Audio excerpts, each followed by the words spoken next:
السلام عليكم ورحمة الله وبركاته. سنة خمسة الحلوين، ازيكم عاملين ايه؟ معاكم مس حنان الشحات. هناخد النهاردة درس جديد من دروس الدراسات الاجتماعية. هناخد الدرس التاني في الوحدة التانية. درس بيتكلم عن مصر في عصر البطالمة والرومان. تعالوا هنشوف حاجات كتير في الدرس ده. هنتعرف على الإسكندر الأكبر ومين خلفاء الإسكندر الأكبر وأهم أعمالهم في مصر وأسباب سقوط دولتهم، ومين اللي جه بعد خلفاء الإسكندر الأكبر وأهم الأعمال، والمسيحية وإزاي دخلت مصر، وأسباب سقوط دولة الرومان في مصر. درس جميل وشيق جدا جدا. يلا معانا نبتدي الدرس بتاعنا. في نهاية عصر الفراعنة اتعرضت الدولة لأخطار عديدة جدا جدا. انتهت الأخطار دي بدخول الإسكندر الأكبر لمصر.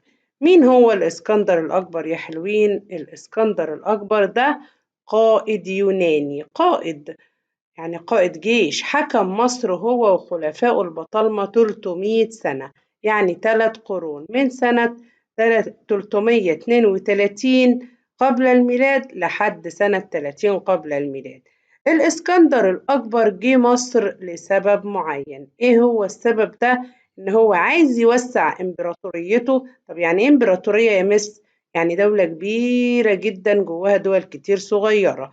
وكمان الإسكندر الأكبر عايز يأمن الغذاء للجيش بتاعه.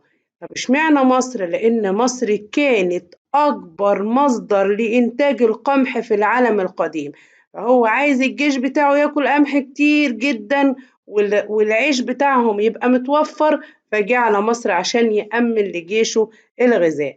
أهم أعمال الإسكندر الأكبر في مصر عمل إيه يا ترى؟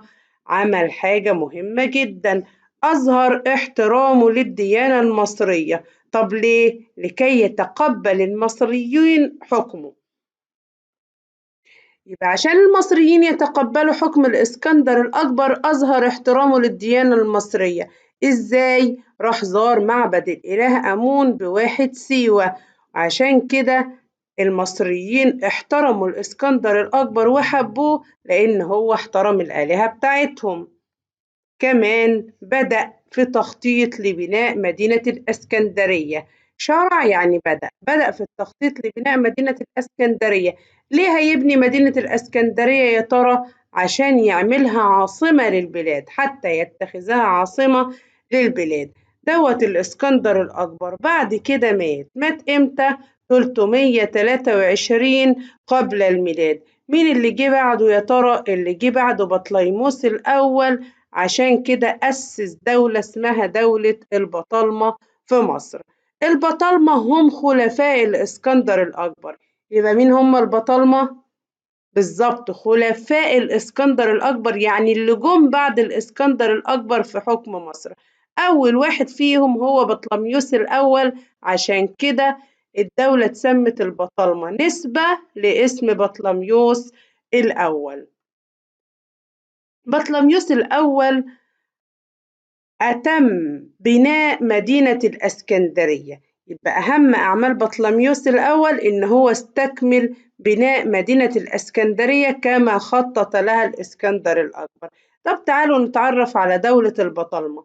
كان إزاي الحكم في دولة البطالمة؟ كان حكم ملكي مطلق. يعني إيه ملكي مطلق دي؟ يعني الملك البطلمي هو المسؤول عن إدارة كافة شؤون البلاد، سياسيا واجتماعيا ودينيا. يعني مفيش حد يحكم أبدا غير الملك البطلمي. المصريين ما كانش ليهم دور في حكم بلدهم، لأن البطالمة هم اللي كانوا بيحكموا، وبيحكموا حكم مستبد، يعني بيحرموا المصريين من حكم بلدهم. خلي بالكم يا حلوين، من ساعة ما انتهى عصر الفراعنة وكل اللي حكم مصر مش مصريين، يا إما الإسكندر الأكبر، يا إما البطالمة، يا إما الرومان، لحد ما دخل الإسلام مصر وبدأ المصريين يحكموا نفسهم بنفسهم. البطالمة اهتموا في بداية حكمهم بإنشاء جيش قوي وأسطول كمان قوي عشان تفضل الدولة بتاعتهم قوية. نيجي للحياة الاقتصادية. يعني إيه يا مس حياة اقتصادية؟ يعني زراعة، صناعة، تجارة. دايما خليكوا فاكرين يعني ايه حياة اقتصادية، يعني زراعة وصناعة وتجارة. نبتدي بالزراعة. الزراعة طبعا اهتموا بيها جدا. ازاي؟ حفروا الترع والقنوات ودخلوا لمصر محاصيل زراعية جديدة ما كانتش مزروعة قبل كده في مصر، زي العنب والزيتون. وكمان دخلوا آلات زراعية ما كانتش معروفة في مصر زي الساقية. الساقية دي اللي انتوا شايفينها دي ساقية بتجيب المية من النهر وترفعها للأراضي الزراعية. وكمان دخلوا لنا سلالات جديدة من الحيوانات، يعني أنواع جديدة من الحيوانات دخلوها هنا لمصر. بالنسبة للصناعة، البطالمة اهتموا بالصناعة زي صناعة الزيوت والمنسوجات والزجاج والعطور. دي أهم الصناعات اللي صنعها البطالمة في مصر. كمان اهتموا بالتجارة. الدليل على اهتمامهم بالتجارة إن هم أنشأوا منارة الإسكندرية. ليه أنشأوا منارة الإسكندرية؟ لإرشاد السفن في البحر. وكمان فرضوا رسوم على التجارة الخارجية. تعالوا لما نشوف الحياة الثقافية في عصر البطالمة. الحياة الثقافية عبارة عن المكتبة والجامعة اللي هم أنشأوها. أنشأوا مكتبة الإسكندرية واللي كانت أعظم وأشهر مكتبة في العالم القديم. طب ليه هي أعظم وأشهر مكتبة؟ لأنها ضمت كتب كتير جدا في مختلف فروع المعرفة، يعني كتب في الرياضة وكتب في الفلك وكتب في الطب وكتب في الهندسة. كمان أسسوا جامعة الإسكندرية. جامعة الإسكندرية جامعة بيتدرس فيها كل العلوم اللي كانت معروفة في الوقت ده، زي ايه يا مس؟ زي الرياضة والطب والأدب والتاريخ والجغرافيا والفلك. تعالوا بينا نشوف ازاي انتهى حكم البطالمة لمصر. بعد بطلميوس الثالث اتولى ملوك بطالمة ضعاف جدا، وكمان الشعب المصري بدأ يعمل ثورات ضد البطالمة. وكمان روما اللي هي الدولة الجاية اتدخلت في شؤون مصر. يبقى أسباب ضعف دولة البطالمة في مصر ثورات الشعب المصري ضد البطالمة، وضعف ملوك البطالمة بعد بطلميوس الثالث. يعني 3 ملوك بس هم اللي كانوا أقوياء، الأول والتاني والتالت. وكمان تدخل روما في شؤون مصر الداخلية. والأكتر من كده كيلوباترا السبعة. مالها كيلوباترا السبعة؟ كيلوباترا السبعة دي آخر ملوك البطالمة في مصر. دخلت معركة مع روما. المعركة دي اسمها أكتيوم البحرية سنة 31 قبل الميلاد. لكن في المعركة دي كيلوباترا اتهزمت، فكانت النتيجة إن انتهت دولة البطالمة تماما وتحولت مصر لولاية رومانية. بعد ما كانت دولة كبيرة جدا اتحولت لولاية صغيرة جدا جدا اسمها ولاية رومانية. يبقى أنا هنا معركة أكتيوم البحرية بين مين ومين يا حلوين؟ أيوة بالظبط، بين كيلوباترا السبعة وبين الرومان. انتهت بإيه؟ بالظبط بهزيمة كيلوباترا السبعة. طب إيه النتيجة المترتبة؟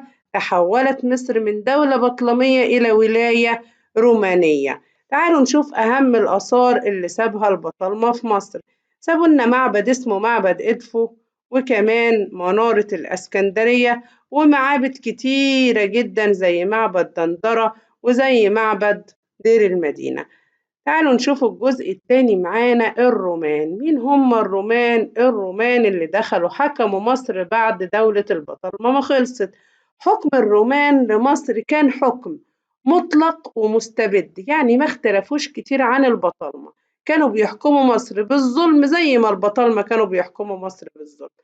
مين اللي كان بيحكم مصر مباشرة؟ الإمبراطور الروماني. يبقى خضعت مصر لإشراف الإمبراطور الروماني اللي كان بيتحكم في كل شؤون مصر. طب تعالوا نشوف الحياة الاقتصادية في عصر الرومان. احنا اتفقنا يعني ايه حياة اقتصادية؟ أيوة، يعني زراعة صناعة تجارة. برضو هنبتدي بالزراعة. الرومان اعتبروا إن مصر مزرعة للقمح، واهتموا بزيادة زراعة القمح عشان يودوه على روما، عشان كل الناس في روما تاكل من القمح اللي مزروع في مصر. بالنسبة للصناعة صنعوا صناعات كتير، زي صناعة ورق البردي والزيوت والأدوية والزجاج. طب والتجارة؟ اسكندرية أصبحت أهم مركز تجاري في شرق البحر المتوسط. بعد مين يا ترى؟ طبعا بعد روما، لأن المركز التجاري الأول كان روما. تعالوا لما نشوف الثقافة. اسكندرية برضو احتلت المركز الثاني ثقافيا بعد روما، وأنشأ الرومان فيها مسارح زي المسرح الروماني ومعابد زي معبد رأس السوداء في الإسكندرية. في الوقت ده ظهرت المسيحية. المسيحية هم أتباع السيد المسيح عيسى بن مريم عليه السلام. المسيحية دخلت مصر على يد واحد اسمه القديس مرقس في منتصف القرن الأول الميلادي، يعني سنة 50 ميلاديا. مجرد ما دخلت المسيحية مصر، الرومان اضطهدوا المسيحيين. يعني إيه اضطهدوهم يا مس؟ يعني عذبوهم تعذيب شديد جدا عشان ما يعبدوش الله الواحد الأحد. أكتر واحد عذب المسيحيين هو الإمبراطور الروماني دقلادانيوس. دقلادينيوس دوت اضطهد المسيحيين إزاي؟ قتل كتير جدا منهم، وأحرق كتبهم المقدسة، ودمر كنائسهم. علشان كده يا حلوين، دقلادينيوس اتسمى عصره بعصر الشهداء. ليه بقى؟ أيوة، لأنه قتل الكثير من المسيحيين وأحرق كتبهم المقدسة ودمر كنائسهم. ظهرت حاجة اسمها الرهبنة. يعني إيه رهبنة؟ يعني التأمل والزهد والتقشف، وطبعا التطلع لما عند الله عز وجل. الرهبنة دي نشأت في العصر الروماني عشان المسيحيين يهربوا من اضطهاد الرومان. بدأوا يتأملوا في الجنة اللي عند ربنا سبحانه وتعالى. وكان الرهبان بيعيشوا داخل الأديرة في الصحراء. يعني إيه أديرة؟ يعني مكان للعبادة. أقدم دير في مصر دير الأنبا أنطونيوس في محافظة البحر الأحمر. تعالوا لما نشوف إزاي سقطت الرومان في مصر وانهار حكم الرومان في مصر. المصريين عانوا كتير جدا من ظلم الحكم الروماني، وخصوصا بعد ظهور المسيحية. لما المسيحية ظهرت، المصريين دخلوا الدين الجديد عشان تعاليمه سامحة وبيدعو للمحبة والإخاء وعبادة الله. عشان كده الرومان اضطهدوا المسيحيين جدا. لذلك لما جه الفتح العربي الإسلامي لمصر عام 641 ميلاديا، المصريين رحبوا جدا بالفتح الإسلامي عشان يتخلصوا من حكم الرومان. يبقى سقط حكم الرومان في مصر بسبب الفتح العربي الإسلامي لمصر عام 641. طب ليه المصريين رحبوا بالفتح العربي الإسلامي؟ أيوة، للتخلص من حكم الرومان، لأن الرومان كانوا بيضطهدوهم. طب يا ترى الرومان سابوا آثار في مصر زي البطالمة؟ أكيد سابوا لنا المسرح الروماني عشان كانوا بيعملوا فيه احتفالات، وسابوا كمان معبد اسمه معبد رأس السوداء في اسكندرية، وحصن بابليون، وعمود السواري. دي أهم الآثار الرومانية في مصر. إحنا كده يا حلوين خلصنا الدرس بتاعنا. كالعادة لازم نحل عليه عشان نتأكد إن إحنا فهمنا الدرس. تعالوا نحل شوية. كانت مصر أثناء الحكم الروماني أكبر مصدر لإنتاج إيه في العالم؟ أيوة برافو، لإنتاج القمح. زرع الإسكندر الأكبر معبد الإله؟ أيوة بالظبط، معبد الإله آمون. قام الإسكندر الأكبر بالتخطيط لبناء مدينة اللي على اسمه دي اسمها إيه؟ أيوة بالظبط، الإسكندرية. اهتم الرومان في مصر بصناعة إيه وإيه؟ بالظبط، الزجاج وورق البردي. قام باستكمال بناء مدينة الإسكندرية بعد وفاة الإسكندر القائد. مين اللي كمل مدينة الإسكندرية يا ترى؟ بالظبط، بطليموس الأول. سمي عصر الإمبراطور دقلادينيوس بعصر، بالظبط كده، عصر الشهداء، لأنه اضطهد المسيحيين وقتل كتير منهم. رحب المصريون بالفتح، بالظبط، العربي الإسلامي. ليه يا ترى؟ ليتخلصوا من اضطهاد الرومان لهم. هزمت كليوباترا السبعة في معركة أيوة أكتيوم البحرية سنة 31 قبل الميلاد. تعالوا لما نشوف بما تفسر. انهيار حكم الرومان في مصر قديما، بسبب دخول الفتح العربي الإسلامي لمصر وترحيب المصريون به. زيارة الإسكندر الأكبر لمعبد الإله آمون في واحد سيوة، أيوة، لكي يتقرب إلى المصريين. انهيار حكم البطالمة في مصر قديما بسبب ثورات المصريين ضد البطالمة، بسبب ضعف الملوك بعد بطليموس الثالث، بسبب تدخل روما في شؤون الحكم. ترحيب المصريين بالفتح العربي الإسلامي، أيوة بالظبط، لأنه هيخلصهم من حكم الرومان زي ما احنا لسه قايلين، ليتخلصوا من اضطهاد الرومان لهم. تخطيط الإسكندر الأكبر لبناء مدينة الإسكندرية، بالظبط، لتكون عاصمة لدولته. إنشاء منارة الإسكندرية لإرشاد السفن في البحر. رغبة الإسكندر في الاستيلاء على مصر، ليه يا ترى؟ لتأمين الغذاء لجيشه. اكتب نتيجة واحدة ترتبت على ما يلي. معركة أكتيوم البحرية عام 31 قبل الميلاد، إيه اللي حصل؟ أيوة، انتهاء دولة البطالمة وأصبحت مصر ولاية رومانية. كثرة ثورات المصريين ضد حكم البطالمة بسبب ظلم البطالمة واستبدادهم وحرمانهم للمصريين من حكم بلدهم. الفتح العربي الإسلامي لمصر، انتهاء الحكم الروماني في مصر وتحولت مصر لولاية إسلامية. ظهور المسيحية في مصر أدى إلى اعتناق المصريين للمسيحية. إحنا كده خلصنا الدرس بتاعنا.